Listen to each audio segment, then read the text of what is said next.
काफ़ी ऑफिसेज का ट्रांसफ़र हो जाता है। तो इज़ दिस करप्शन बोल सकते हैं? देखिए कहीं ना कहीं किसी ना किसी रूप में तो आएगा ही आएगा। मैंने इंस्पेक्शन जब फील्ड में करी अपने पंचायत में, तो मैंने देखा कि मनरेगा के काम में कुछ थोड़ी बहुत कमी मुझे लगी। तो वो जब मैंने किया तो definitely it might have hit the political vested interest there and I was ultimately removed. तो बट क्या है कि वो कितनी बार ऐसा करेंगे, बात यह है कि कितनी बार ट्रांसफ़र करेंगे। तो मैंने तो फिर आगे भी मेरा तो जो वे ऑफ वर्किंग था वो उनको पता लगा। 1951 में पहली महिला आईएएस अधिकारी इंडिया में बनी थी, और जब उन्होंने सर्विस ज्वाइन करी तो उनकी सर्विस की कंडीशन में एक अंडरटेकिंग ये थी कि she will not marry. If she marries then she will have to resign from service.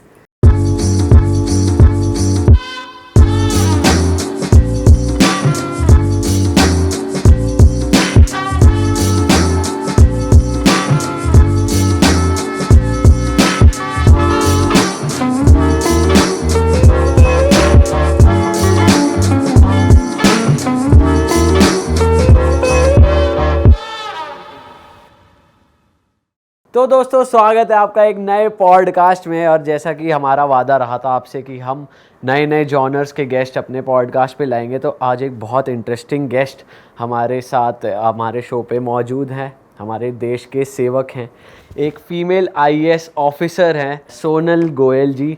Welcome ma'am, thank you so much for coming. आपने इतने बिजी स्केड्यूल से हमारे लिए टाइम निकाला, बहुत बड़ी बात है। Thank you so much for coming. Thank you so much. I think IAS officers या इवन सिविल सर्वेंट्स किसी भी फील्ड में हो, so they are very well part of the society and I firmly believe कि हमारा वो connect लोगों से और पब्लिक से, डिफरेंट स्टेक होल्डर से रहना बहुत ज़्यादा ज़रूरी है। बिल्कुल। So you invited and I am glad that I am here. Thank you so much. Ma'am mostly Indians का ना ये रहता है, जैसे मेरा भी एक टाइम पे कभी था, थोड़ा टाइम के लिए तो था कि हाँ यार आईएएस ऑफिसर बनना है। मोस्टली बच्चों का नहीं, पेरेंट्स का तो रहता है कि अपने बेटे या बेटी को आईएएस तो बनाऊंगी या बनाऊंगा। तो मैं जानना चाहता हूँ थोड़ा सा पीछे जाके कि आपकी वो फीलिंग कैसी थी जब आप बन गए थे, मतलब आप अगर एक्सप्रेस कर पाओ वो उस टाइम पे कैसा क्या जोन था आपका, थोड़ा एक बार बता सकते हो? इनफैक्ट जो आपने जो बात बोली कि पेरेंट्स का ड्रीम होता है या पेरेंट्स बच्चों को मोटिवेट करते हैं, बहुत हद तक वो बात ठीक है, लेकिन मेरा केस बिल्कुल उल्टा था। मेरे केस में ऐसा फैमिली में एक्चुअली हमारा, मैं थोड़ा सा बैकग्राउंड से बताना चाहूँगी कि हमारी फैमिली पानीपत से बिलोंग करती है। मेरे फादर की एजुकेशन वहीं हुई, फिर पापा ने सीए अपना किया कंप्लीट। उसके बाद में पापा दिल्ली में अपना प्रैक्टिस इस्टेब्लिश करने के लिए आ गए। तो उस लिहाजे से मेरा बर्थ और मेरी पूरी एजुकेशन दिल्ली में ही हुई है, लेकिन बिज़नेस क्लास फैमिली है बेसिकली। तो हमारा जैसे जैसे स्कूलिंग हुआ, तो स्कूलिंग मेरी डीएवी पुष्पांजलि एनक्लेव से हुई। उसके बाद मैंने कॉलेज में एडमिशन लिया and I got good marks, तो Shri Ram college of commerce में एडमिशन हुआ। इनफैक्ट अपने स्कूल से ही मैं फ़र्स्ट स्टूडेंट बनी जिसका एसआरसीसी में एडमिशन हुआ, तो वो भी मेरे लिए एक बहुत बड़ी अचीवमेंट थी उस टाइम के लिए। तो फिर मैं जब कॉलेज कर रही थी उसके साथ साथ मैंने अपने सीएस की भी पढ़ाई शुरू कर दी, कंपनी सेक्रेटरी, क्योंकि ओरिएंटेशन यही था फैमिली में भी। मेरी एल्डर सिस्टर है जो उस टाइम में सीए कर रही थी और छोटा ब्रदर हैं, तो वी आर 3 सिबलिंग्स। तो मेरी सिस्टर सीए कर रही थी, तो मुझे लगा कि पापा सीए हैं, सिस्टर सीए कर रही है, तो कुछ अलग करना चाहिए। तो लेकिन कॉर्पोरेट प्रोफेशनल का बनने का ही मेरा माइंड में था शुरू से ही। तो फिर सीएस भी कर रही थी मैं। तो somehow life was very stable smooth, जैसे हर एक कॉलेज के बच्चे की होती है। तो थर्ड ईयर में जब मैं पहुंची, और थर्ड ईयर का जब मेरा एग्ज़ाम एक्चुअली आसपास ही था, तो तब मैंने सिविल सर्विसेज के बारे में लाइब्रेरी में पढ़ा एक मैगज़ीन में, एंड आउट ऑफ क्यूरियोसिटी मैंने इसके बारे में फिर और थोड़ा सा रिसर्च किया कि क्या होता है क्या नहीं, कैसे इसमें प्रिपेयर करते हैं, what roles do civil servants play. तो मैंने जब इसके बारे में पढ़ा तो मुझे ऐसे लगा कि I should try to give this exam, और शायद मेरी जर्नी कहीं और है, मेरी डेस्टिनेशन कहीं और है, और मुझे सिविल सर्विसेज में जाना चाहिए कि मुझे देश के लिए, समाज के लिए कुछ करने का इसके ज़रिए मौका मिलेगा। तो जब मैंने फाइनली बड़ी हिम्मत करके अपने घर में डिस्कस किया, पहले तो मैं खुद ही बहुत एप्रीहेंसिव थी कि करना है नहीं करना है, but then when I discuss this with my parents, with my family, तो देयर वाज नो एक्सेप्टेंस। और एकदम से सवाल ये आया कि ये क्यों करना है, इसकी ज़रूरत ही क्या है, बेसिकली क्या ज़रूरत है, व्हाट इज़ द नीड। क्योंकि एक स्टेबल कॉर्पोरेट प्रोफेशनल करियर मेरे सामने था, मेरी प्लेसमेंट भी हो चुकी थी, क्योंकि कैंपस प्लेसमेंट के through I got into good companies, big force जो हम बोलते हैं। और फिर क्वेश्चन ये आया कि क्या गारंटी है कि तुम्हारा सिलेक्शन होगा, क्योंकि सिविल सर्विसेज में अगर हम डेटा आज का देखें तो 10 से 11 लाख एस्पिरेंट्स हैं, वो प्रीलिम्स का फॉर्म भरते हैं और सिलेक्शन इज़ अराउंड 1000। इस बार की भी जो लिस्ट आई उसमें 900 प्लस का कुछ सिलेक्शन हुआ है, तो परसेंटेज इज़ नॉट इवन 1। तो आप कितना टाइम दोगे, कितनी तैयारी करोगे, उसके बाद श्योर शॉट नहीं है कि सिलेक्शन होगा नहीं होगा। इन इवन आफ्टर सिलेक्शन कौन सी सर्विस मिलेगी आपको, कौन सा कार्डर आएगा, क्या रैंक आएगी, कैसे आपकी पोस्टिंग होगी, और कहीं दूर हो गई तो आप कैसे अपनी फैमिली लाइफ सेटल करोगे, मोर सो बीइंग अ फीमेल। ठीक है, तो ये 2003 की बात है, right. So then it was a discussion dialogue for almost 6 to 8 months। मैंने पापा को बोला कि नहीं पापा, मुझे लगता है कि करना चाहिए। तो then he also somehow felt कि इसका बहुत डिटर्मिनेशन है, तो I should not withhold her from pursuing her dreams. तो फिर पापा ने कहा ठीक है आप करो, बट पापा ने फिर एक और चीज़ सजेस्ट करी जो बहुत ही इम्पॉर्टेंट है कि हमारा ज़िंदगी में प्लान भी होना चाहिए। कि सपोज़ आप 3 साल 2 साल 4 साल आप सिविल सर्विसेज में इन्वेस्ट कर रहे हो, अपना सब कुछ छोड़ के, या आप जो चीज़ें पैरेलल करना चाह रहे हो उसके साथ कर रहे हो, और अगर सिलेक्शन नहीं हुआ तो फिर आप क्या करोगे। So then I took his advice very well and मेरा ग्रेजुएशन कंप्लीट हो गया। फिर 2004 में मेरा CS कंप्लीट हो गया, जो कंपनी सेक्रेटरी का फाइनल स्टेज था, वो एग्ज़ाम दिए and I became a company secretary, I qualified. In the same year I started my law from Delhi university. मैंने एंट्रेंस दिया और LLB में मेरा एडमिशन हो गया, क्योंकि CS LLB का एक अच्छा कॉम्बिनेशन माना जाता है कॉर्पोरेट प्रोफेशन में अगर हम जाना चाहते हैं तो वो स्टार्ट कर दिया। साथ ही साथ मैंने अपना CS का पार्ट टाइम जॉब भी स्टार्ट करने की मैंने कोशिश की, और मेरे को एक जगह में प्रोफाइल मुझे मिल गया on a part time basis as a company secretary. क्योंकि मुझे लगा 2 चीज़ें कि कुछ मुझे अपना हायर एजुकेशन को फाइनेंस भी करना चाहिए, अब मैं प्रोफेशनली क्वालिफाइड हूँ, कब तक मैं अपने पेरेंट्स के ऊपर ही निर्भर रहूँगी, और दूसरा कि I will also gain some experience, बिल्कुल रिडंडेंट नहीं हो जाएंगे, कुछ पता लगता रहेगा कि क्या अपडेशन है। तो जो आपने बात मेरे से पूछी कि बचपन से था, तो उस तरीके का मेरा जर्नी नहीं रहा।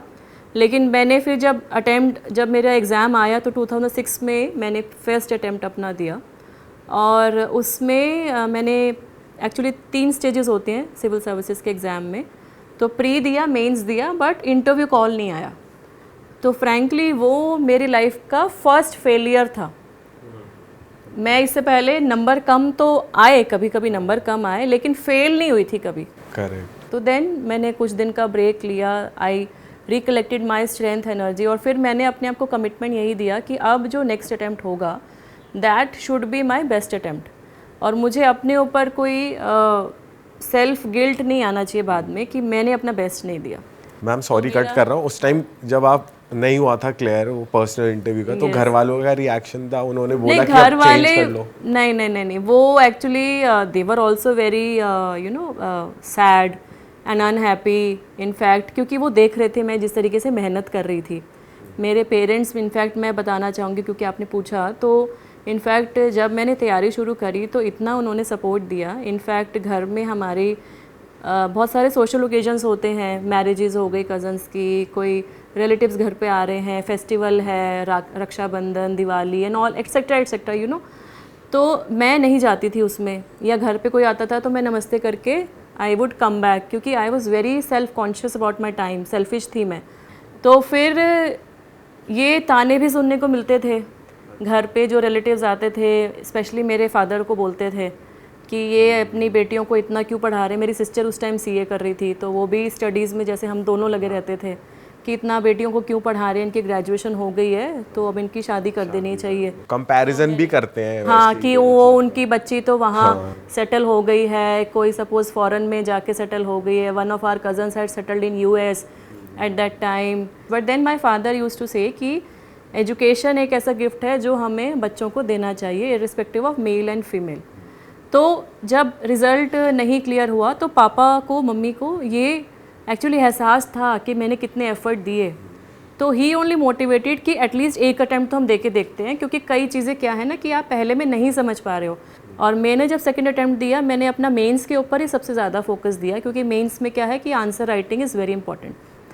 तो वो फिर एग्ज़ाम दिया, थैंकफुली उनका सपोर्ट था, एंड मेरा खुद की ऑफ कोर्स मेहनत 15 घंटे 16 घंटे जितना भी था मैं पढ़ती थी, पूरी रात पढ़ती थी और सुबह सोती थी, मेरा स्लीपिंग पैटर्न ऐसे था। फिर जब रिज़ल्ट आया तो इन्हीं दिनों में आता है जनरल रिज़ल्ट, तो 16 मई 2008 को हमारा रिज़ल्ट आया। तो वो यूपीएससी की वेबसाइट पे जाके देखो या फिर जनरली फ़िज़िकल ही देखते थे, जो यूपीएससी का शाहजहाँ रोड पे जो ऑफिस है। तो मेरे एक फ्रेंड ने एक्चुअली मुझे फ़ोन करके बताया, एक्चुअली 3-4 दिन से हवा चलती है ना कि भाई रिज़ल्ट आ रहा है, तो and then you are in that stress कि क्या होगा क्या नहीं होगा। तो उन्होंने ही बताया फ़ोन करके कि हो गया and you have got this rank, so all India rank 13th। तो I said it is not possible, मतलब मेरे को लैक्स में से मैं 13th पे। मतलब मुझे ये तो था कि सिलेक्शन होना चाहिए, क्योंकि मेरी तैयारी, मुझे एग्ज़ाम मुझे लगा था कि इस बार बेटर गए हैं, पहले फर्स्ट अटैम्प्ट से बहुत बेटर गए हैं। लेकिन ये नहीं होता ना कि आप टॉप 20 में या टॉप 50 में आओगे। तो then I waited still and then जब मेरे डेस्कटॉप में जब मैंने खुद देखा उस रिज़ल्ट को, तब मेरे को यकीन हुआ कि हाँ this is actually true. And just to share कि जिस व्यक्ति ने मुझे वहाँ से फ़ोन किया था, he is my husband actually, he is now my husband, I mean so we were knowing each other for a long time and he has been my pillar, my strength. He was the one जो GS की पढ़ाई करवाई, interview की preparation करवाई। And after that he also came into civil services after our marriage. Now he is in the revenue service, IRS officer हैं वो। अरे तो हमारा वही है कि ये फिर ये सब जो लाइफ में इतना कुछ हुआ उस टाइम में 2008 में रिज़ल्ट आया।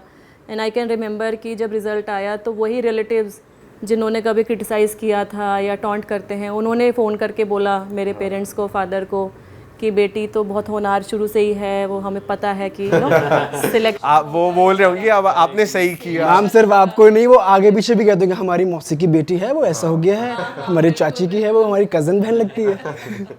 मैम यूट्यूब पे ना बहुत सारी वीडियोस देखी हैं कि यूपीएससी के जो इंटरव्यूज़ होते हैं तो उसमें अलग ही तरीके के क्वेश्चंस पूछे जाते हैं, एकदम मतलब डिफरेंट। तो आप अपना एक्सपीरियंस बता सकते हो कि कैसा रहता है? देखिए यूपीएससी का जो पूरा एग्ज़ाम है वो इन एनी केस डिफरेंट ही है। यूपीएससी इंटरव्यू बेसिकली क्या है, it is your personality assessment, है ना, आपकी ओवरऑल ओरिएंटेशन क्या है सबसे इम्पॉर्टेंट। तो वो बात ये जानना चाहते हैं कि आप सिविल सर्विसेज में क्यों आना चाह रहे हैं, what is your aim and motivation to be in civil services. और उसके अलावा जो क्वेश्चंस होते हैं रिलेटिंग टू योर बैकग्राउंड, आपका नेटिव प्लेस, आपने कहाँ आपका जन्म हुआ, कहाँ आप पले बढ़े, कहाँ एजुकेशन ली है, अगर आप प्रोफेशनली क्वालिफाइड हैं तो उससे रिलेटेड कोई करंट अफेयर्स हैं, plus anything which is of interest to the country, उस पर आपका व्यू पॉइंट। और रियलिस्टिक सिचुएशन भी पूछते हैं, एग्जाम्पल देके कि सपोज़ कोई लॉ एंड ऑर्डर सिचुएशन है और आप अपने सीनियर से बात नहीं कर पा रहे हो, कोई कम्युनल डिसहार्मनी हो गई, आप कैसे उसको हैंडल करोगे। तो ये सब चीज़ें हैं जो यूपीएससी के इंटरव्यू में पूछी जाती हैं। मेरा इंटरव्यू के बारे में अगर मैं शेयर करूं तो मेरा इनफैक्ट उस टाइम में टफेस्ट बोर्ड माना जाता था जो मुझे बोर्ड एलोकेट हुआ, प्रोफेसर डीपी अग्रवाल सर का। He was a member of UPSC eight that time in 2008। Later on he became the chairman, वो चेयरमैन यूपीएससी रिटायर हुए। तो मेरा जब मैं गई इंटरव्यू रूम में तो एक्चुअली क्या है कि जब हम यूपीएससी जाते हैं ना, उसी दिन हमको पता लगता है किस बोर्ड में जाना है, आपको पहले नहीं पता लगता है। तो देर आर 5 और 6 बोर्ड्स जो साइमल्टेनियसली कैंडिडेट्स को असेस कर रहे होते हैं। तो वहाँ जाके पता लगा, तो जब वहाँ जाके पता लगा कि इनका बोर्ड है तो फ्रैंकली थोड़ा सा पहले ही हार्ट बीट सी बढ़ गई कि अब तो पता नहीं होगा ही क्या, फ्रैंकली। और मेरे साथ जो और भी कैंडिडेट्स थे, हम लोग 5 लोग थे, if I am not wrong, we were sitting in a waiting area. तो सब लोग ये डिस्कस कर रहे थे कि अब तो पता नहीं क्या होगा। तो जब मैं फिर एंटर करी तो बहुत ही एक composed type of environment, and the chairman sir was in middle and there were 4 other members, जिसमें से एक लेडी मेंबर भी थी। तो उन्होंने मेरे से सवाल पूछने शुरू करे, मेरे बैकग्राउंड से, हॉबीज़ के बारे में पूछा। तो मैंने उसमें लिखा हुआ था सिंगिंग एंड इनोवेटिव कुकिंग मैंने लिखा था, प्लेइंग चेस लिखा था। तो उन्होंने पूछा कि आप इनोवेट क्या करते हो कुकिंग में। हाँ। तो मैंने कहा sir I am not a good chef but I always believe कि हमारा जो भी कुछ भी घर में जैसे बच जाता है सपोज़ राजमा बच गई, बीन सब्ज़ी बच गई, तो उसको भी आप यूज़ कर सकते हैं। इट इज़ नॉट नेसेसरी कि आप चावल और रोटी के साथ ही खाएं। उसके साथ आप ब्रेड का सैंडविच भी बना सकते हो, तो मतलब मैंने उनको 1-2 चीज़ें ऐसी बोली। फिर उनका मेन एक्चुअली जो असेसमेंट करने के मुझे लगा 2 इश्यूज़ थे जो उन्होंने बड़ी अपेरेंटली पूछे। अच्छा, उन्होंने क्वेश्चन ये पूछा, don't you think you are overqualified for being in civil services? Oh, तो उन्होंने कहा ओवर क्वालिफाइड। मैंने कहा सर आई बिलीव कि एजुकेशन और नॉलेज जितनी भी हो वो कहीं ना कहीं तो यूज़ हो ही जाएगी। और मुझे लगता है कि मैंने प्राइवेट सेक्टर में थोड़ा काम भी किया है, even though part time basis है, और मेरे को लीगल नॉलेज भी अब हो रही है। तो मेरे को जहाँ भी ज़रूरत पड़ेगी अपनी प्रोफाइल में एज एन ऑफिसर, ये नॉलेज मुझे हेल्प करेगी, it will enhance my decision making. तो उस तरीके से they were quite convinced the way I spoke. और दूसरा एक बड़ा इम्पॉर्टेंट उनका सवाल ये था कि आपकी एजुकेशन और पूरी ज़िंदगी आपने दिल्ली एनसीआर में काटी है, तो how do you visualise yourself working in a rural environment? आपकी कहीं दूर पोस्टिंग होगी, जो कि जनरली होती ही है अगर सपोज़ IAS और IPS बनते हैं। तो फिर मैंने कहा sir and ma'am, I am very much aware कि ऐसा होगा ही होगा, क्योंकि मैंने जितनी भी सिविल सर्विसेज के बारे में पढ़ा तो मुझे यही लगा कि ये तो करना ही है, और शायद मुझे ये करना है इसीलिए मैं यहाँ पे आई हूँ, यहाँ तक पहुँची हूँ। बिकॉज आई एक्चुअली फेल्ट कि मेरा जो एप्टीट्यूड है या जो मेरा जो कमिटमेंट है वो लोगों के लिए बेनिफिट किस तरीके से मैं दूँ, how do I help, how do I serve the people and the country, वो मेरा एक मकसद है। और मुझे लगता है कि मैं रूरल एरिया में भी उतना ही अच्छा परफॉर्म कर पाऊँगी जितना मुझे अर्बन एरिया में अगर अपॉर्चुनिटी मिले तो वहाँ करूँगी। तो मैंने कहा सर ये तो एक चैलेंज तो है, but I think this is also an opportunity of reaching out to the people जिनसे मैं शायद अपनी रूटीन कभी भी लाइफ में ना मिल पाती, और I would be very fortunate कि अगर मुझे ऐसा मौका मिले। तो they were also quite convinced by my replies. ऐसे 2-3 सवाल ऐसे थे जिनका मुझे क्वेश्चन नहीं आता था, तो वो थोड़ा स्ट्रेस भी होता है, बट देन जैसे मैंने मॉक इंटरव्यू में भी प्रिपरेशन की थी तो यही बोला जाता है इंटरव्यू में कि you have to be natural, because इतना एक्सपीरियंस बोर्ड है तो we can not bluff actually, है ना, क्योंकि उनको पता लग जाएगा। तो मेरे को अगर 2-3 सवाल थे वो नहीं आते थे, तो मैंने I just admitted very humbly and politely that sir and ma'am, I am not aware of this issue, but I will update myself when I move out of this interview board. Ma'am, अभी अगर मैं आपसे पूछूँ, इतनी मेहनत करके, पढ़ाई करके, इतने साल सर्व करके, क्या आपके अंदर वो फीलिंग आती है इट्स ऑल वर्थ इट, मैंने जो किया सही किया, या फिर अभी आप मिस करते हो कि काश मैं वो प्राइवेट वाली जॉब ले लेती, थोड़ा वर्क आवर्स फ्लेक्सिबल होते, एक AC वाला ऑफिस होता, मैं टाइम से जाती टाइम से आती, अभी कैसी फीलिंग है आपकी? देखिए फ्रैंकली हर प्रोफेशन के, हर करियर के अपने प्लस माइनस हैं, पॉजिटिव्स एंड नेगेटिव्स हैं। मुझे सिविल सर्विसेज में आने के बाद मैंने 2 स्टेट्स में काम किया, त्रिपुरा में काम किया मैंने इनिशियली, लगभग 7.5 साल में वहाँ रही। उसके बाद मैं इंटर कार्ड डेप्यूटेशन में हरियाणा में आई और हरियाणा में मेरा 4 इयर्स का टर्म रहा। उसके बाद मैंने त्रिपुरा दोबारा ज्वाइन किया, फिर मैं कुछ टाइम लीव पे थी। अभी लास्ट ईयर से मेरी यहाँ पोस्टिंग दिल्ली में है as resident commissioner Tripura house. तो ये जो ऑलमोस्ट 15 साल की एक्सपीरियंस मुझे हुआ, जनरली मेरा प्रोफाइल फील्ड में ही रहा। और फील्ड में जो अपॉर्चुनिटी आपको मिलती है ना लोगों के पास जाके उनके लिए काम करने की, वो I think it is unparalleled. और मुझे फ्रैंकली ये तो कभी कभी लगा कि मैं और भी बहुत कुछ करना चाहती हूँ, मतलब you see people, you meet them, there are many things which you really want to do, but कई बार क्या है कि सिस्टम में लिमिटेशंस होती हैं कि वो फाइल में अप्रूवल लेना है या बजट नहीं है उसके लिए, फंड कंस्ट्रेंट्स हैं, तो आप वो नहीं कर पाते हो। तो ये तो मुझे फ़ील हुआ कि भाई हाँ, ये मुझे और अच्छी तरीके से करना था या मुझे ये और करना था, बट मैं नहीं कर पा रही हूँ। लेकिन वो रिपेंटेंस नहीं है कि मैं यहाँ क्यों हूँ, but of course I also want to improve. अगर लाइफ में कोई और भी ऐसा प्लेटफॉर्म मिलता है फ्रैंकली कि मुझे अपनी जो पोटेंशियल है या जो मेरा कमिटमेंट है for working for the people, कि मैं अगर उस प्लेटफॉर्म पे अगर बेटर अपनी सेवाएं दे पाऊँगी, तो आई डोंट माइंड शिफ्टिंग। मतलब ऐसा बिल्कुल भी ज़रूरी नहीं है मेरे लिए कि मैं IAS ऑफिसर बन गई तो it is end of this world और आगे कुछ नहीं करना है। इनफैक्ट जो मेरा प्लान भी था उसमें ये भी था मेरा साथ में कि मैं जैसे अगर प्राइवेट सेक्टर में भी जाती तो मैं अपना कोई NGO सेटअप करती, कोई अपना सिविल सोसाइटी ऑर्गेनाइजेशन करती जिससे मैं लोगों के लिए वेलफेयर के लिए काम करती। तो अभी भी ऑप्शंस खुली हैं, राइट। सो अभी I am just 15 years into service, तो आगे कोई और मौका मिलेगा किसी NGO के साथ भी, कुछ NGOs के साथ मैं एसोसिएटेड भी हूँ और उनके साथ भी उनको गाइड भी करती हूँ, मेंटर भी करती हूँ।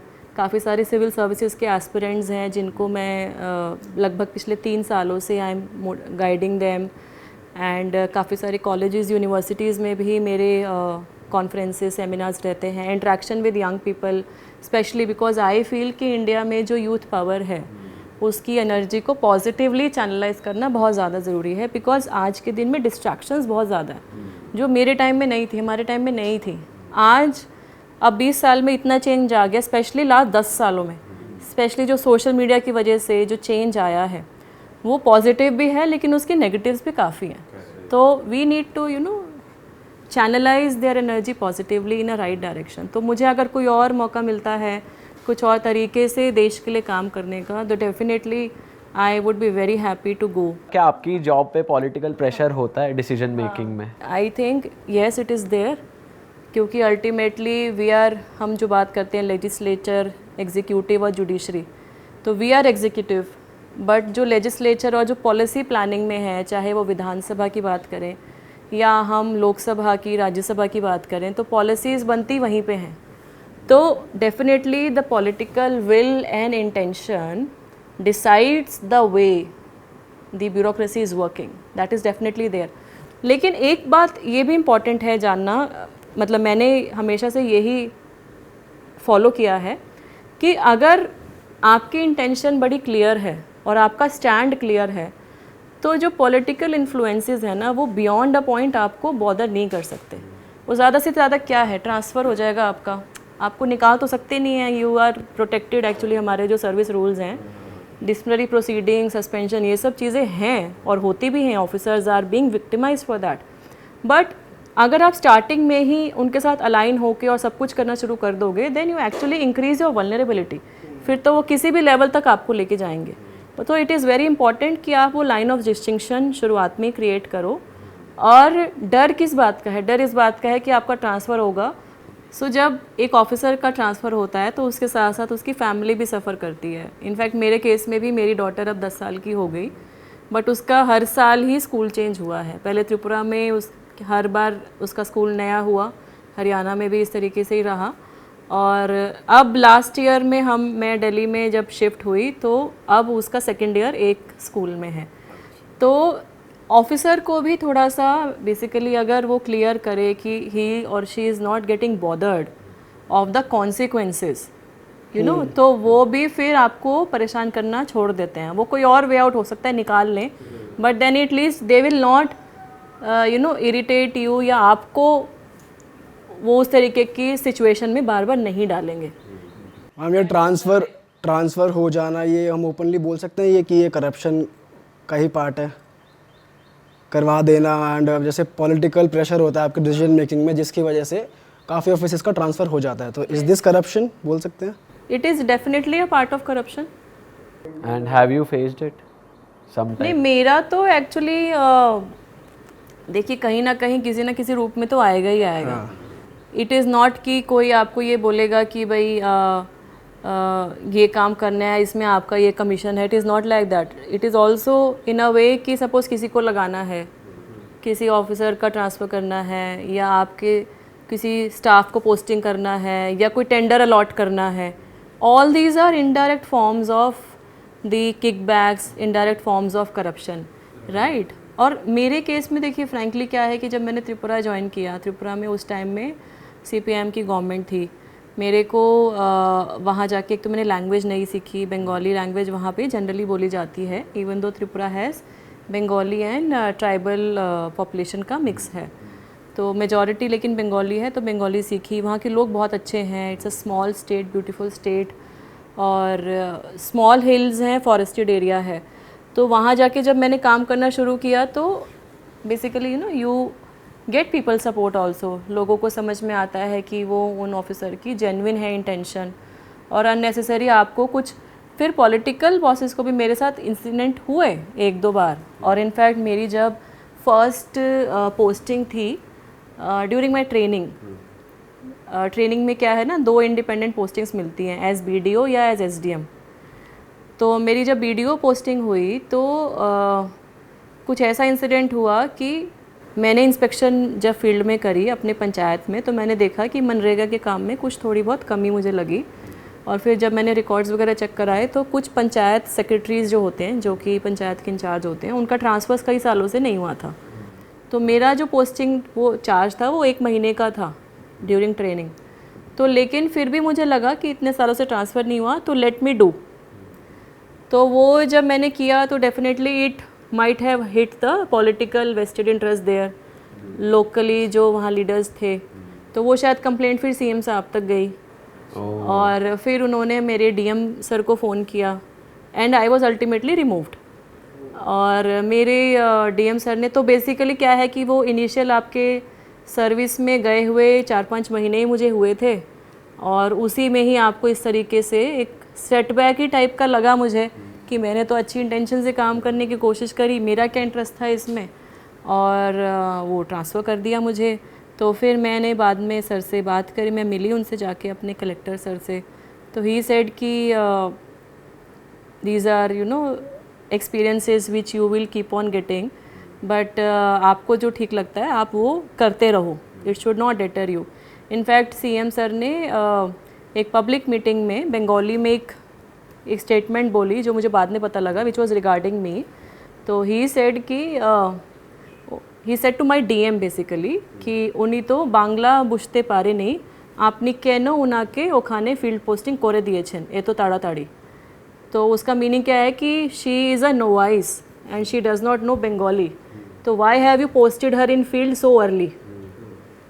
इनडायरेक्ट वो उन्होंने CM साहब ने मेरे DM कलेक्टर को ये बात बोली एक पब्लिक मीटिंग में, and this I got to know. So you don't feel good, right?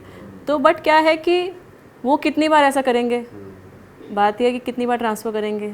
तो मैंने तो फिर आगे भी मेरा तो जो वे ऑफ वर्किंग था वो उनको पता लगा कि भाई नो नॉनसेंस टाइप के ऑफिसर हैं, और जो ठीक काम होता है वो कभी मैंने किसी का रोका नहीं, जिसका भी लेजिटिमेट काम बनता है। And I never try to delay any files. लोग मिलने आते थे, जितना जल्दी मैं कर सकती थी आई ऑलवेज ट्राइड, बट हाँ अननेसेसरी का कोई किसी को फेवर करने के लिए या उस तरीके से मैंने कभी अपना सिग्नेचर नहीं किए हैं। And I think life balances, और किसी का भी देख लीजिए, किसी का भी करियर उठा के देख लीजिए, कोई भी हमेशा बहुत पीक पे नहीं रहेगा या कोई भी हमेशा बहुत डाउन नहीं रहेगा। It is generally a mix cyclic, ऊपर नीचे चलता रहेगा। So it is how you perceive, how you decide, आपके क्या प्रिंसिपल्स हैं, आपकी क्या मोरालिटी, आपकी क्या कमिटमेंट है, that will only help and decide you. और एक बात बहुत इंपॉर्टेंट है यहाँ पे जो मैंने फील की कि ultimately you are responsible for your decisions. Right. Field में कई बार ऐसी भी सिचुएशन आई कि हम किसी से बात ही नहीं कर पा रहे हैं। इनिशियली इनफैक्ट सब डिवीज़न में ही एक ऐसा मेरे पास इंसिडेंट हुआ कि पूरा वो ट्राइबल एरिया था और वहाँ पे कुछ कम्युनल तो नहीं मैं बोलूँगी, बट एक अनरेस्ट का सिचुएशन एक आने के बिल्कुल कगार पे ही था।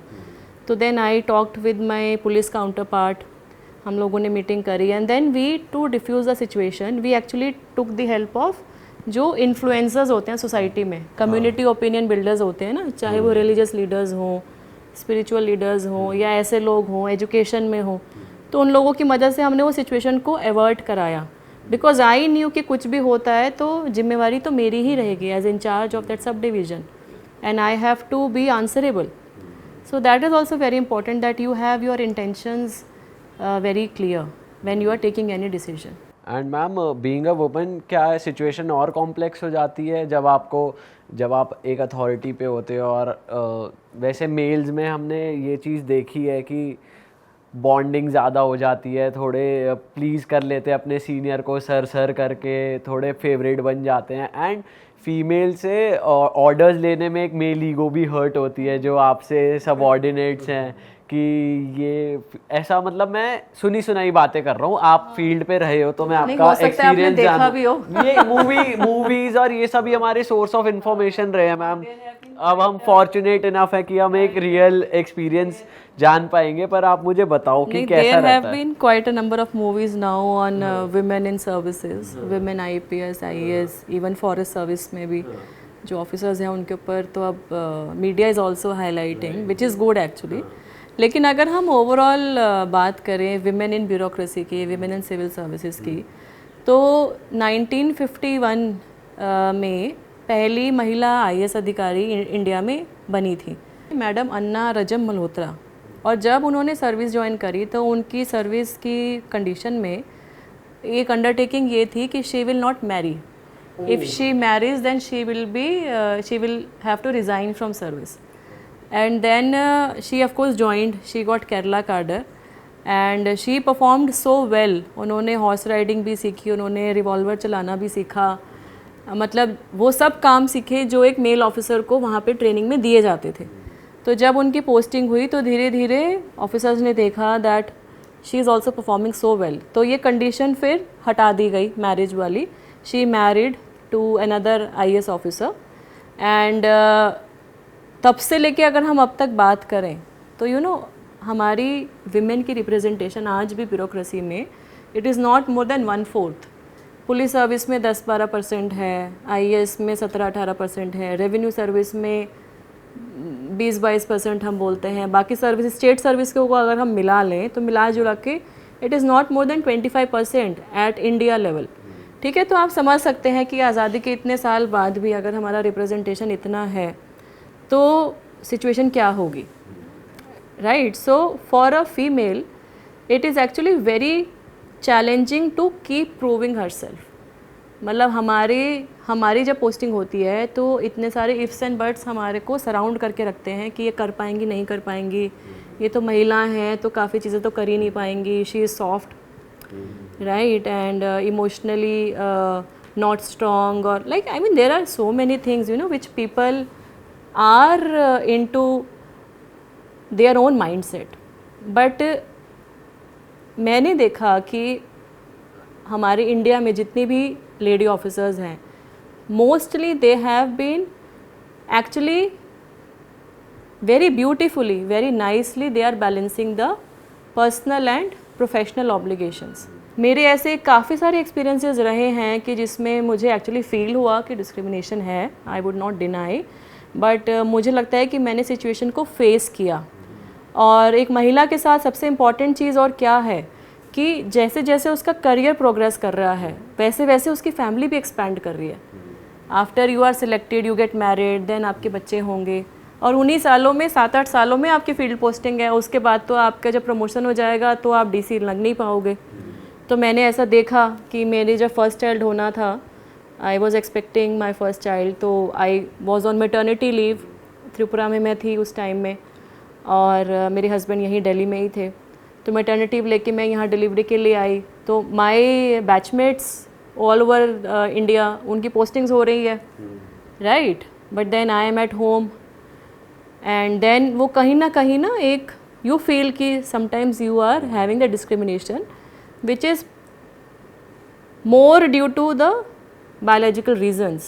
मेरी जब बेबी हुई उसके बाद मैंने काफ़ी जल्दी ज्वाइन कर लिया क्योंकि मुझे था कि I should be back to my work, and my daughter was few months old, then I join back Tripura. मेरी फिर वहाँ DMN कलेक्टर की पोस्टिंग हुई।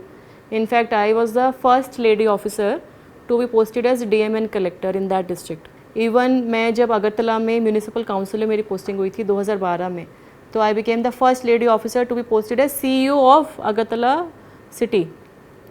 इवन इन हरियाणा कुछ ऐसे मेरे प्रोफाइल रहे कि मैं वहाँ पे फर्स्ट ही हुई कि किसी लेडी ऑफिसर की पोस्टिंग हुई है, right. So these are the stereotypes which you have to keep challenging, and there is no option than to keep moving forward. In fact एक स्मॉल इंसिडेंट झज्जर का मुझे यहाँ जहन में आ रहा है कि जब मैंने वहाँ ज्वाइन किया तो झज्जर में भी लास्ट काफ़ी सालों में कोई लेडी ऑफिसर ने एज अ DM ज्वाइन नहीं किया था, एज कलेक्टर कभी नहीं हुई वहाँ पे थी। तो जब मैंने 2017 अगस्त में ज्वाइन किया उसके बाद I started moving in the field, और जब मेरी मूवमेंट थी तो मेरा ये कोशिश रहती थी कि वहाँ की महिलाएं, वहाँ की महिला सरपंचेस, वहाँ की महिला पंच members definitely they should come and meet, क्योंकि आपने कंसेप्ट सुना होगा ना सरपंच पति का, कि अगर महिला भी अगर इलेक्टेड है तो मैंने नोटिस किया कि उनके पति, उनके फादर इन लॉ, उनके देवर, वो ऑफिस में भी वो मिलने आ रहे हैं। तो I felt it so awkward कि अगर वहाँ पे फीमेल सरपंच है तो उनको क्यों नहीं लेके, एटलीस्ट लेके आइए। अगर ठीक है तो आप जब तक समझाओगे नहीं, हमारी जो कॉन्स्टिट्यूशन में 73rd and 74th constitution amendment जो हुई, जिसके द्वारा पंचायती राज एक्ट 92 को लागू किया गया, तो उसमें रिजर्वेशन दी गई विमेन को in panchayat and urban local body. तो उसके तहत अगर सीट्स रिजर्व्ड हैं तो definitely they have to be women, लेकिन उनका actually participation in decision making वो अभी भी लैकिंग है, उसमें सुधार लाने की ज़रूरत है। तो मेरा यही था, मैंने एक्चुअली मैंडेटरी कर दिया था कि मेरे से अगर कहीं पे महिला सरपंच हैं या महिला पंच मेंबर हैं, अपनी एरिया की कोई प्रॉब्लम लेके आनी है तो वही मिलने आएंगी, उनके साथ कोई और आ सकते हैं, और मैं फील्ड में जाऊं तो मुझे मिलनी चाहिए। तो ये जो छोटी छोटी रियल लाइफ एग्जांपल्स हैं, स्टोरीज़ हैं, ये एक्चुअली रीइंफोर्स करती हैं इस बात को कि women have to keep challenging. और एक लड़कियों के लिए बहुत इंपॉर्टेंट मैं बात उनको हमेशा से बोलती हूँ कि आपको ये जहन में ज़रूर रख के चलना है कि आपकी जो स्ट्रगल है वो हमेशा मेल काउंटर पार्ट से ज़्यादा होगी। आपके घर में भी आपको चीज़ें ज़्यादा मैनेज करनी पड़ेंगी, कुछ जिम्मेवारियां हैं जो लेडीज़ को ही लेनी पड़ती हैं। आपके हस्बैंड जितने भी सपोर्टिव हो, लेकिन कुछ मैंडेटरी ऐसी चीज़ें हैं जिसमें आपको ध्यान देना ही पड़ता है, इवन इन ऑर्गेनाइजेशंस, राइट। तो वो हमें जहन में रखना है, लेकिन हमें अपनी पोटेंशियल और अपनी शक्ति को भी पहचानते हुए अपना एक पॉजिटिव सेल्फ बिलीव के साथ में आगे बढ़ते रहना है। That is very very important that we have that courage, we have that self belief, एक पॉजिटिव सेल्फ बिलीव हमारे जहन में होना कि हाँ, हम ये कर रहे हैं, हम इसको अच्छी तरह करेंगे और इसमें अपने आप को प्रूव करके दिखाएंगे। I think that is very very important. Ma'am, आप हमारे प्राइम मिनिस्टर श्री नरेंद्र मोदी जी से भी मिले हैं, तो आपका क्या टेक है उनके बारे में? और मुझे ये भी बताओ कि इंडिया अभी जिस सिचुएशन में है, जैसे आगे बढ़ रहा है, तो क्या इंडिया अगला सुपर पावर हो सकता है? I think we are all very optimistic and जिस तरीके से अब इंडिया का प्रोजेक्शन एट वर्ल्ड लेवल है, मुझे बहुत ज़्यादा एक्सपीरियंस तो वर्ल्ड अफेयर्स का नहीं है, बट जितना भी हम देखते हैं, जितना भी लोगों का जो फीडबैक सुनते हैं बीइंग इन गवर्नमेंट, तो it is very very positive. और जिस तरीके से अब इंडिया का जो एक स्टैंड है, it is important for everybody now. पहले इंडिया का स्टैंड उतना इम्पॉर्टेंट नहीं था, we were just one of the developing countries, but now we are actually leaders, we are forming opinion. US, Russia, I mean you see how all these countries are engaging with us, and definitely इसमें हमारे माननीय प्रधानमंत्री जी श्री नरेंद्र मोदी जी का definitely बहुत important role रहा है। It is almost 9 years that India is seen governance under his leadership, and जिस तरीके से उन्होंने हमारे भारत की एक इमेज को पोर्ट्रे किया है, जिस तरीके से इंडियन डायस्पोरा का कनेक्ट इंडिया के साथ हुआ, ये शायद कभी नहीं हुआ। And they all now have that feeling of attachment, they feel कि even they have responsibility of giving back to the society. We are seeing how India is becoming, जो आपने सुपर पावर की बात की कि इंडिया किस तरीके से लीड कर रहा है एक्सपोर्ट्स इन वेरियस कमोडिटीज़, किस तरीके से इंडिया डिजिटल इनिशिएटिव्स में लीड कर रहा है, किस तरीके से हमारा योगा इंटरनेशनल योगा डे के रूप में पूरे विश्व में मनाया जा रहा है, किस तरीके से हरियाणा ने जो स्टार्ट किया गीता महोत्सव, वो अब इंटरनेशनल गीता महोत्सव बन गया है। So this is all the culture, the tradition, the values and our heritage which we are able to carry forward to the entire world, and world is also respecting that. वो बहुत बहुत important, बहुत ही अच्छा है हमारे देश के लिए। और जो आपने मेरी इंटरेक्शन सर के साथ में जो हुई, एक्चुअली 2 बार मुझे ऐसा अवसर मिला, अपॉर्चुनिटी मिली कि मैं सर को, हमारा तो क्या है कि एज प्रोटोकॉल ड्यूटी मैंने सर को 2 बार रिसीव किया। तो एक बार 2014 में दिसंबर 2014 में सर आए थे गोमती डिस्ट्रिक्ट में, जब मैं त्रिपुरा में पोस्टिंग थी। तो उस टाइम में OTPC बेसिकली एक पावर प्रोजेक्ट है, ONGC की सब्सिडरी यूनिट, तो उनका पावर प्रोजेक्ट को लॉन्च करना था, डेडिकेट करना था टू नेशन, तो उसके लिए सर आए थे। और उसके बाद में फरीदाबाद में जब मैं कमिश्नर थी कॉरपोरेशन 2016 नवंबर में, उस टाइम में सर से मुलाकात हुई।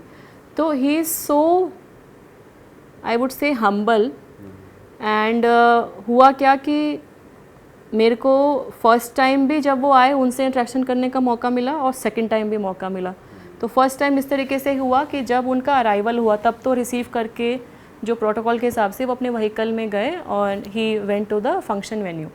लेकिन जब वो वापस जा रहे थे तो क्या हुआ कि कारकेड में प्राइम मिनिस्टर सर सबसे आगे पहुंच गए और मैं वहाँ पे खड़ी थी अपने SP साहब के साथ में, और CM सर तब तक पहुँचे नहीं थे। तो actually basically it was PM, me and the SP of the district who were standing on the airstrip. उनका हेलीकॉप्टर जो है वो जाने वाला था। तो but then he actually started then interacting, तो मेरे को तो एकदम से समझ नहीं आया। तो उन्होंने पूछा आपका क्या नाम है, आपका क्या बैच है। मैंने कहा सर, मैंने इंट्रोडक्शन दिया। कहते कहाँ से हैं आप, तो मैंने बताया सर मैं कहाँ से हूँ। फिर उन्होंने पूछा कि गुजरात में आपके कौन से बैचमेट हैं। तो मतलब आप ये सोचिए कि वो एज अ प्राइम मिनिस्टर वो ये तक भी पूछ रहे हैं कि मेरा 2008 बैच है, तो गुजरात में आपके कौन से बैचमेट हैं, राइट। तो I mean I felt you know so happy कि he is conversing. And end में फिर उन्होंने प्रोग्राम के बारे में अप्रिसिएशन दिया कि प्रोग्राम अच्छे से ऑर्गेनाइज़ किया, वेल डन। तो वो तो मेरे लिए तो मतलब दिन काफ़ी दिनों तक मतलब मैं तो उसी फीलिंग में बहुत अच्छा, in fact it was very meticulously planned and despite all limited resources we could do it. और सेकेंडली जब फरीदाबाद में जब सर से इंटरेक्शन हुआ तो सर को जब रिसीव कर रहे थे तो सर 2 मिनट जब मैं नमस्ते करी सर को, तो सर ने पूछा कि मैं आपसे कहीं मिला हूँ पहले। तो मतलब कि he probably recognised my face. तो I was so much you know कि हैप्पी एंड एस्टोनिश्ड आल्सो कि याद आया है, उनको याद आ गया। तो मैंने कहा हाँ सर, मैं आपसे दूसरी बार मिलने का मुझे अवसर प्राप्त हुआ। पहले आप जब त्रिपुरा में आए थे गोमती में, तो सर मैंने कहा सर आप उस प्रोजेक्ट के लिए आए थे, मैं वहाँ पे कलेक्टर थी। फिर उनको याद आया कि हाँ मुझे याद है कि आप मतलब मैं मिला हूँ। तो बेसिकली क्या है कि he is having so sharp memory and वो जिस तरीके से आपको कंफर्ट फील कराते हैं and he give so much of warmth. And I think we all are proud and fortunate कि उनकी लीडरशिप में इंडिया ऐसे प्रोग्रेस कर रहा है। And I am frankly very much optimistic कि अभी इतने सारे जो इनिशिएटिव्स चल रहे हैं गवर्नमेंट के, and we are also celebrating the Azadi ka Amrit Mahotsav. अमृत काल में बहुत सारी डिफरेंट मिनिस्ट्रीज़ को, स्टेट गवर्नमेंट्स को यू नो प्रोजेक्ट्स दिए गए हैं जो इम्प्लीमेंट करने हैं। तो वो ठीक से अगर होते हैं इम्प्लीमेंट तो definitely India is going to become super power. We are already on that power very positively. And ma'am एक तरफ हम सुपर पावर की बात करते हैं, एक तरफ ऐसी भी बात है कि अगर हम एक कॉमन मैन चाहे तो अपने पास के पुलिस स्टेशन में जाके एक FIR रजिस्टर कराने के लिए भी बहुत उसे इशू होते हैं।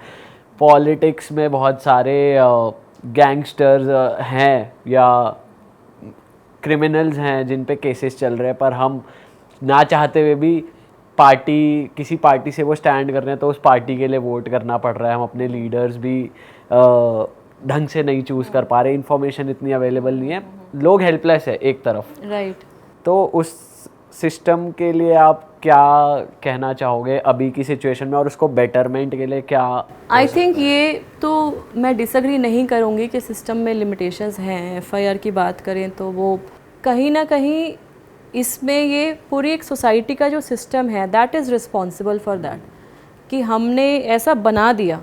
डेफिनेटली वो जो गवर्नमेंट ऑफिशियल है उसकी जिम्मेवारी तो है ही है, उसकी रिस्पॉन्सिबिलिटी है कि जो भी आ रहा है पुलिस स्टेशन में कोई आ रहा है तो अगर वो कंप्लेंट जेन्युइन है, क्योंकि कई बार कंप्लेंट जेन्युइन भी नहीं होती है, तो अगर वो कंप्लेंट जेन्युइन है उसके फैक्ट्स को सुन के and they register the FIR, but which does not happen in many places. तो उसको भी इम्प्रूव करने के लिए अब क्या है कि हमारे डिजिटल जो इनिशिएटिव्स लिए जा रहे हैं, even registration of FIR is also online. But हाँ, जो आपने बात बोली वो क्रूशल है कि हमारा जो लोअर लेवल बेसिकली फंक्शनरी है, जो कि फील्ड में जो थाने में बैठा है, या जो स्ट्रीट में जो ट्रैफिक हवलदार है, या एक पीएचसी में जो एक ये हेल्थ वर्कर है, या आंगनवाड़ी सेंटर में जो आंगनवाड़ी वर्कर है, उनकी वर्किंग को भी इम्प्रूव हमें करने का प्रयास किया जा रहा है, बट अभी और ज़्यादा ज़रूरत है। All right guys, it was such a wonderful and unique podcast और हमको तो बहुत मज़ा आया and I am sure ma'am को भी अच्छा लगा हमारे साथ बैठ डेफिनेटली के। I enjoyed. आई होप आपके बाकी पॉडकास्ट से थोड़ा आपको अलग लगा होगा। मैम थोड़ा नहीं, बहुत ज़्यादा अलग लगा। तो चलो इस पॉडकास्ट को खत्म, आप कुछ कह रहे हो? क्योंकि नहीं, मैं उसी कॉन्वर्सेशन को ही मैं कंप्लीट कर रही थी, क्योंकि ये जब आपसे मेरी फर्स्ट बार बात हुई थी मेरे से तो आपसे हुई थी, तो आपने ये कहा था कि हमारा लाइवली और थोड़ा फन ओरिएंटेड रहता है, कैजुअल रहता है। तो मैंने आपको ये कहा था कि मेरा प्रोफाइल ऐसा है कि वो थोड़ा सा एडमिनिस्ट्रेशन ओरिएंटेड ही रहेगा, और उसमें मैं अपना सर्विस और देश के प्रति जो चीज़ें हैं वही डिस्कस कर पाऊंगी। बहुत टफ रहा हमारे लिए भी, हंसी मजाक ना करना है यहाँ पे। तो वही है, आई थिंक मतलब you had some different but a good experience. नहीं मैम, बहुत ज़्यादा इन्फॉर्मेटिव था। ये बहुत ज़रूरी भी था, ये सब बातें आनी बहुत ज़रूरी थी। जी जी जी तो जी। मैं चाहता हूँ मैम आप जितने भी अपकमिंग एस्पिरेंट्स हैं, जो लोग यूपीएससी के एग्जाम्स दे रहे हैं, उनके लिए कुछ अगर आप राय देना चाहें, या फिर हमारी यूथ के लिए कुछ स्पेशल राय। आई थिंक 2-3 चीज़ें ही मैं टुवर्ड्स द एंड बोलना चाहूँगी, हालांकि मैंने बीच में भी वो कवर की हैं, कि सबकी लाइफ की जर्नी में अप्स एंड डाउन ज़रूर आएंगे और स्ट्रगल ज़रूर आएंगे, और किसी को भी जो हमारी जो सक्सेस है वो इमिजिएटली नहीं मिलती है। आप किसी की भी जीवनी उठा के देख लीजिए, स्वामी विवेकानंद जी के बारे में पढ़ें, महात्मा गांधी जी के बारे में पढ़ें, इवन हमारे प्राइम मिनिस्टर श्री नरेंद्र मोदी जी, कैसे वो अपनी लाइफ में स्ट्रगल करके इस मकाम तक पहुँचे। तो सबसे इम्पॉर्टेंट क्या है कि हमें अपने ऊपर विश्वास रखना, ये बहुत ज़्यादा ज़रूरी है। The power of positive self belief is very very important. अगर आप खुद पे ही आत्मविश्वास नहीं रखोगे तो फिर आप कुछ कर ही नहीं पाओगे। And along with your positive self belief it is also very important that you have that vision. मैं 3 बातें एक्चुअली एस्पिरेंट्स को बोलती हूँ, यंग की 3 चीज़ें अपने जहन में हमेशा रखें कि आप क्या करना चाहते हैं, क्यों करना चाहते हैं, और वहाँ तक कैसे पहुँचेंगे। तो ये चीज़ें दिमाग में पूछते रहिए, अपने आप को सेल्फ अवेयरनेस लाते रहिए। एक डायलॉग आपके अंदर चलते रहना चाहिए। ये इजी नहीं है लेकिन कठिन भी नहीं है। आप अपने आप को पहचान ज़रूर सकते हैं, अपने पोटेंशियल को पहचान सकते हैं। And once you start with your true effort, then you will definitely achieve. और जो एक पॉल कोलो की अल्केमिस्ट में एक लाइन है जो आप सबने सुनी होगी कि when you when you aspire something genuinely from your heart, then the whole universe conspires and enables you to achieve that. Right so पूरी कायनात आपको अपने सपने साकार करने में मदद करती है। तो उस पर बिलीव कीजिए, अपने एफर्ट्स पे बिलीव कीजिए और ज़िंदगी में आगे बढ़िए।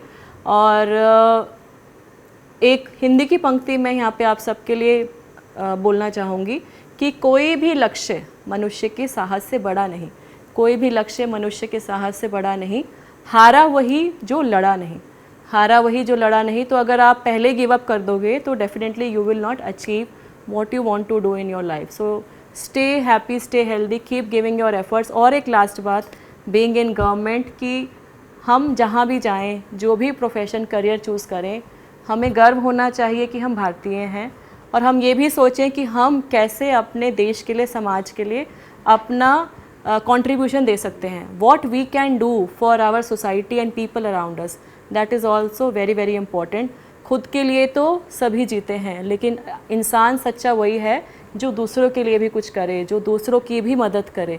और ये बहुत ज़्यादा ज़रूरी है कि हम दूसरों के लिए भी कुछ करें, और जो फीलिंग उससे डिराइव होती है वो बहुत डेफिनेटली अच्छी होती है। So thank you so much, my best wishes to your team, my best wishes to all the viewers. आप सब लोग खुश रहें, स्वस्थ रहें। जय हिंद, जय भारत। जय भारत। चलो जी, सब्सक्राइब कर देना, और आई होप आप लोगों को मज़ा आया होगा। मिलते हैं नेक्स्ट पॉडकास्ट में। जय हिंद। जय हिंद। जय हिंद।